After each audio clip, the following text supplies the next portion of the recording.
পশ্চিমবঙ্গের জনগণের মুখে হাসি ফোটাবে বিজেপি। পূর্ব মেদিনীপুরের মহিষাদলের সভা থেকে এমনই কটাক্ষ করেছেন নীতিন নবীন। বিজেপির সর্বভারতীয় সভাপতি বলেছেন, তৃণমূলের জমানায় পশ্চিমবঙ্গের মানুষের মুখের হাসি কেড়ে নিয়েছে।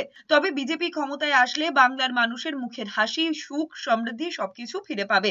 বাংলাদেশি অনুপ্রবেশকারীদের বিরুদ্ধে বার্তা দিয়ে নীতিন নবীন বলেছেন, যাদের এই বাংলায় অধিকার আছে তারাই অধিকার পাবেন। কোন রকমের অনুপ্রবেশকারীদের বাংলায় স্থান হবে না। তবে এই সমস্ত অনুপ্রবেশকারীরাই তৃণমূলের ভোট ব্যাংক। আর সেই কারণেই এসআইআর নিয়ে এত গাত্রদাহ তৃণমূল কংগ্রেস এবং মমতা বন্দ্যোপাধ্যায়। আর সেই সঙ্গে তিনি কলকাতার মেয়র ফিরহাদ হাকিমকে বাংলাদেশি আখ্যা দেন। বাংলাদেশি অনুপ্রবেশকারীদের বিরুদ্ধে বার্তা দিয়ে নীতিন নবীন বলেছেন, যাদের এই বাংলায় অধিকার আছে তারাই অধিকার পাবেন।